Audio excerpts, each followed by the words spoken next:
بسم اللہ الرحمن الرحیم۔ معزز سامعین و ناظرین، ہم نے اپنے کئی ویڈیوز میں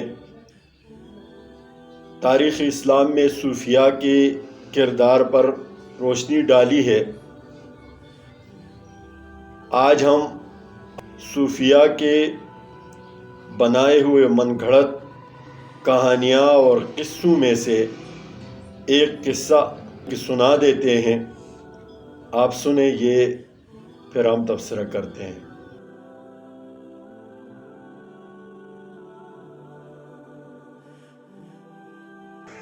7-8 سال کی عمر ہے، گھر سے نکلے، باہر گراؤنڈ تھا، بچے جمپ لگا رہے تھے۔ کیا جمپ کون لگاتا ہے؟ رومی نے مصطفیٰ پہ درود پڑھا، جمپ لیا، اتنے بلند ہوئے کہ آنکھوں سے اوجھل ہو گئے۔ ماں دوڑتی ہوئی آئی، گراؤنڈ میں دیکھا تو رومی وہاں بیٹھے درود پڑھ رہے تھے۔ گراؤنڈ میں آیا تھا، بچے جمپ لگا رہے تھے۔ میں نے کہا حضور کے غلام ہو، ذرا ٹھیک کر کے لگا۔ اماں انہوں نے کہا ہم سے نہیں لگتے، تو لگا۔ ماں نے کہا بیٹا پھر؟ کہا اماں پھر میں نے جمپ لیا۔ بیٹا پھر کیا ہوا؟ جب میں نے جمپ لیا، پہلا آسمان پیچھے رہ گیا۔ یہ مولانا جلال الدین رومی کے بارے میں یہ کہتا ہے کہ باہر نکل کر جمپ لگایا، درود شریف پڑھ کر آسمانوں سے بھی آگے نکل گئے۔ حالانکہ جلال الدین رومی یہ صاحب مثنوی ہے، جو اسلام کا ایک مایہ ناز کتاب ہے، تصوف کے حوالے سے مولانا رومی نے لکھا ہے، جس کو مثنوی رومی کہا جاتا ہے۔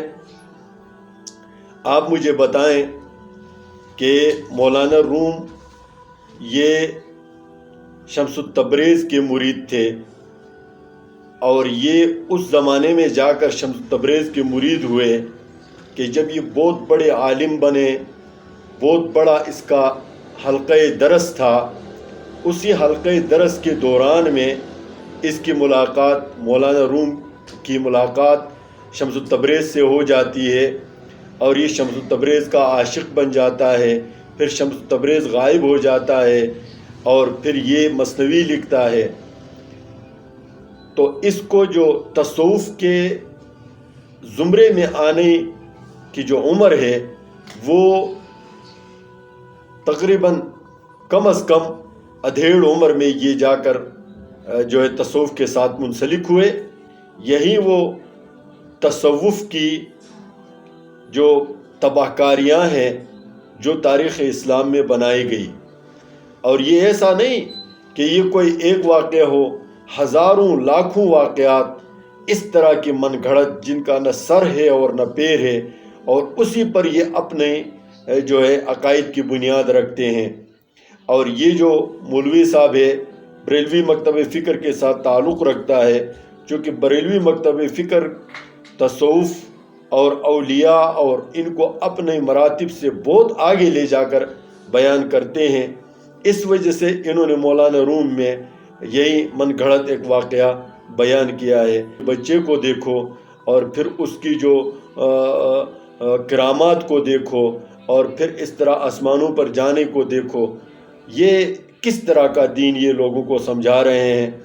تمام سامعین سے یہ گزارش ہے کہ اگر کسی کو اس طرح کے واقعات نظر آئے تو ان کو قرآن اور حدیث کے رو سے دیکھیں، قرآن اور حدیث کے رو سے، اور اگر وہ بھی نہیں ہے تو کم از کم تاریخ کے حوالے سے تو دیکھنا چاہیے کہ یہ جو واقعہ بیان کر رہا ہے کیا اس کی تاریخی کوئی حیثیت ہے۔ شرعی تو حیثیت بالکل نہیں ہے، لیکن کیونکہ صحابہ کرام ہیں، انبیاء علیہ السلام کے بارے میں کسی نے آج تک یہ دعویٰ نہیں کیا کہ 4 سال میں آسمانوں پر چڑھا، اور 3 سالوں میں یہ کیا، اور 2 سالوں میں یہ کیا۔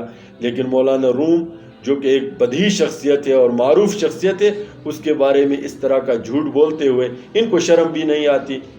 اللہ تعالیٰ ہمیں اسلام کو سمجھ کر اس پر عمل کرنے کی توفیق عنایت فرمائے۔ السلام علیکم ورحمۃ اللہ وبرکاتہ۔